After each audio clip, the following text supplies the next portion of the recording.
How different is the sauna culture from one place to another? I mean, the Finnish, you said they're comfortable being nude, but like, what's the landscape like? How different is it? Yeah, that's a good question because there are a lot of differences. I would say, I think in my experience, most of the European countries, it's more of a nudie direction with regard to attire. So Germany is the same. They're very big that you must sit on a towel and you must not wear your swimmers. Both of those things are musts.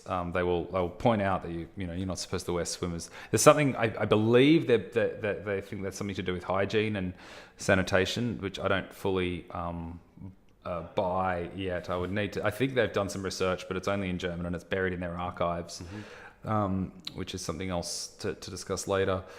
In Finland, I mean, the way that they behave though is very, very different in Finland and Germany. So in Finland, I would say it's much less structured because everyone kind of knows how to use the equipment. You go into a Finnish sauna and people just, it's a pretty, there's no one running the show, and people will go and throw water on the rocks in a bit more of a casual way. Whereas in Germany, there's quite often, especially in the public saunas, this guy called a Saunameister who runs, or can be a girl as well, Saunameisterin, who sort of runs this session. So and it's a session because that's the steaming kind of session. They call it the Aufguss ceremony, where Gießen is pour and Auf is kind of on. So it's like this, sometimes translated as infusion, because they'll often also put oils, some kind of oils in the water. So for instance, like Eucalyptus oil. Yeah, eucalyptus, or having mint is actually really nice because then you get this kind of menthol. It's like the healthy version of a menthol cigarette. You're getting steamed, with that kind of, you get left with that minty sort of chill. You can do lavender in the evenings and things like that. So, but what they do is they put water on the rocks, and after a bit of a speech to everyone, and there might be 30, 40 people in these public saunas, sometimes more. And as they're kind of steaming it up, then they'll start whipping a towel around so that they start spreading this steam. And sometimes they'll even walk around and blast it into your face kind of individually if you want, which I quite like. If they ever offered that, I'm like, yeah, bring it on. But yeah, so I think the Finns would just be rolling their eyes going, I want to go and put some water on the bloody rocks over there, and you've got this guy waving a towel around. So it's really quite different there. And then Russian banya they don't look exactly like saunas. They're often kind of a bit more concrete, and sort of, maybe wooden benches nailed into concrete rather than just straight wooden boxes.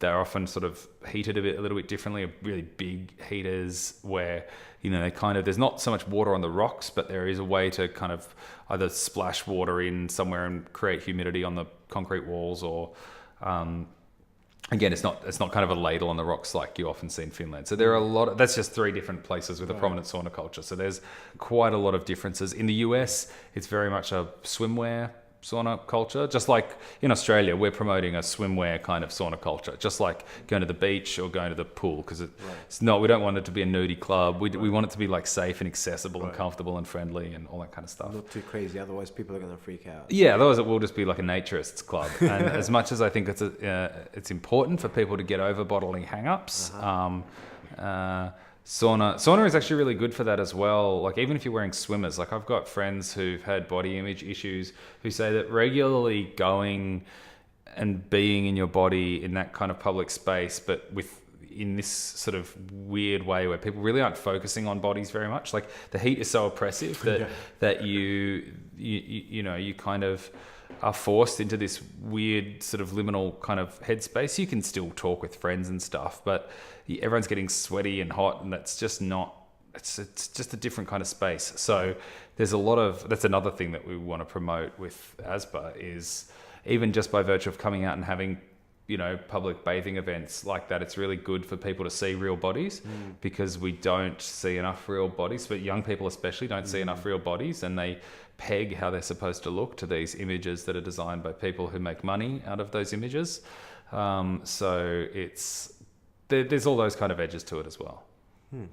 Nice. Okay, let's talk about some of the research and some of the benefits of actually doing sauna. Because I don't know, I guess for me, I always found that useful, but people may not be aware of its utility. And I think there's some value in just like pointing out what people would gain, besides obviously the social interactions that you get. And you've mentioned some health benefits, but if we could explore that, that'd be really good. Yeah. So, I mean, there's the main qualification is A, that I'm not a medical doctor, and B, that we don't really have sufficient research in terms of good, hard scientific evidence, which is really surprising given how prevalent sauna is and how old it is and how much strong anecdotal evidence there is. But to give you an idea, there is no international community of inquiry that deals with sauna at all. There is, even with things like hot springs and the spa industry, you have kind of global conferences and stuff like that. With sauna, there's nothing. So me and a colleague from the University of Eastern Finland are actually starting something called the International Journal of Sauna Studies. Mm-hmm.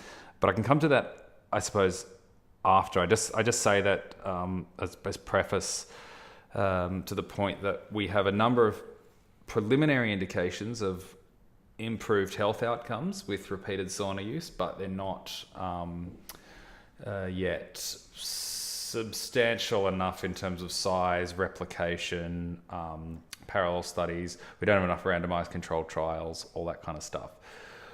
What it would seem, and actually there's a systematic review that's about to come out, and that found in total 40 papers where the criteria were that it had to be multi-session use, so 3 or more saunas. And so you have only 40 papers that these guys could find in the entire world, which is sort of nothing, especially because they weren't really interconnected papers.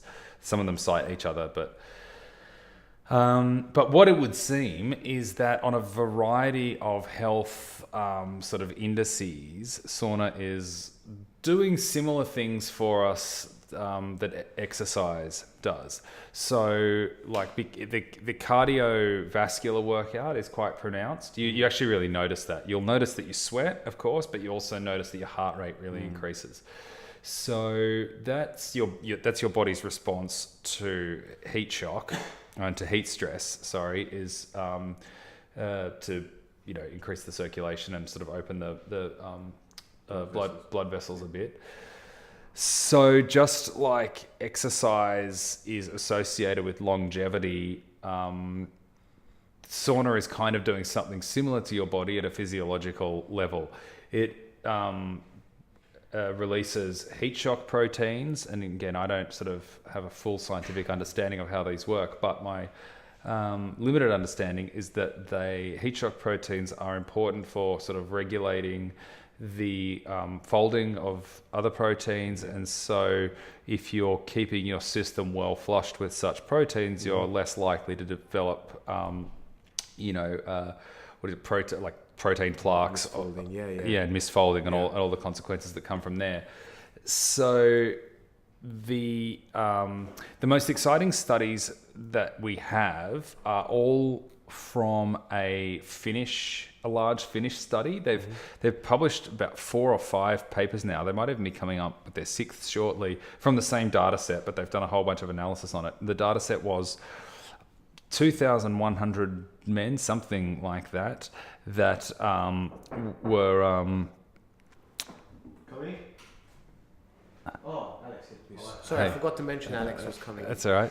We'll just start from the data set so you can cut that in. Alex. How are you going? Good. Sorry, I should have mentioned that. Yeah, no worries. You already started? We're Am I likely interrupting a nice anecdote or something? Yeah, that's okay. We're halfway through talking about some of the research. Yeah. So the data set? Yeah, so the data set was something like, it was over 2,000 men, and they were measured, or they took a baseline in the 1980s, somewhere from like 83 to 89, something like that, and they've followed them up basically in terms of how health outcomes correlated with frequency of sauna use, as well as things like temperature and duration. So not just did you go to the sauna, but how long did you stay and what was the temperature? Controlled for factors like weight and smoking and exercise and other things. I don't know how successful you can actually control for that, but they've done their best. And what they found is that there is a noticeable... So they've published papers on cardiovascular illness and all-cause mortality, where there was a decreased risk the more frequently you sauna, something like 40%. And this is of the people who do it 4 to 7 times a week versus 1 to 2 times a week. So it's not just like once a month versus once a week. We're talking people who are doing this almost every day, as if, you know, they were giving their body like a big hit of exercise every day. Another really important one is dementia. This came out. There was a decreased association with, or an association with decreased incidence of dementia in people who were sauning more frequently. Again, I understand that's been well established for exercise, that the more of an active lifestyle you lead, the more the brain has a chance to stay fit and healthy. Right. And that's actually really interesting, because going back to the heat shock proteins, so heat shock proteins actually stabilize the folding of proteins that are created by this other protein that's called a ribosome, and as they come out, they usually fall naturally into the most stable position. But when there's stress in your body, so there may be oxidative stress, so what happens is that your body starts making these heat shock proteins which stabilize that folding of those proteins, and as well as this other benefits that deal with oxidative stress as well. It would make total sense with dementia, because you have proteins like beta amyloid which become plaque, and essentially that's what causes the issues like Alzheimer's, a bunch of other neurodegenerative disorders. So I'm not actually shocked that you have this correlation between dementia and sauna use. I mean, and the potential there is huge. That if you think as a, you know, in terms of a large scale public health planning perspective, you've got aging population, you've got dementia and inactivity, and, you know, poor diet and a whole bunch of other things. One of the big problems is it's hard to get people to do exercise. People would all admit that themselves. Sauna is so luxurious and it doesn't feel like exercise, that if you made this available, if you said, hey, like, just go and sit in the steam room for 20 minutes, like, each night, well, you know, government subsidy to do a conversion of your shower into a steam room. Just make sure you use that for 20 minutes. Feel free to use, you know, candles or oils, or play classic music or the radio, or whatever the hell you want to do. But just what you need to do is get your heart pumping a bit, and that'll be as if you went out for a walk, but instead you're just sitting there like luxuriating, kind of like a not quite a king perhaps, but like royalty.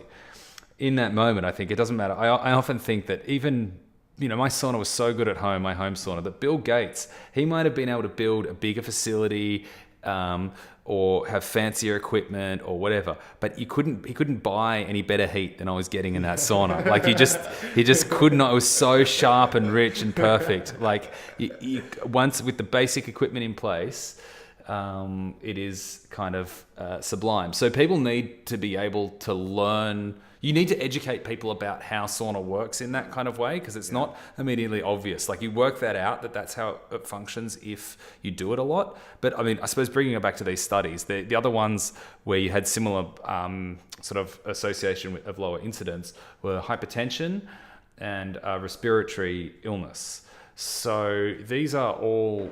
I mean, hypertension kind of makes sense as well, that if you're sauna, a bit like exercise, lowers your blood pressure, it's kind of dilating your blood vessels as well. So the pressure is lowered, and if you do that consistently, apparently it's sort of, there's a small residual effect in terms of lowered blood pressure. I mean, there's been other smaller studies where a group with hypertension headaches found improvement with regular sauna use. And another thing is that there was a study quite recently, I forget which journal it was in, but it was about whole body hypothermia, that's hyperthermia, getting hot, as a way of treating major depressive disorder. So they used some weird kind of foil bed kind of thing. I can't remember exactly how they did it. It's been a while since I read the paper. But it's screaming for like a large scale study into whether regular thermic bathing, either hot springs or steam room or sauna or whatever, is going to help. And anecdotally, it's really good for mental health. I can report that. My friends can report that. A friend just told me on the weekend she's just been having some serious anxiety issues recently, going to social functions and stuff. And one day she had to go home because she was just like, I don't want to go out to that thing. It's going to be torture, and I don't want to go put myself through that. And she was just kind of feeling stressed, and she just went to the sauna instead. And she said she felt so much calmer after that. So there's loads and loads of stories out there like that I think warrant serious investigation. And it's just really, really hard because there's not much in the way of research infrastructure to do these questions, which is why we're starting the International Journal of Sauna Studies. Yeah.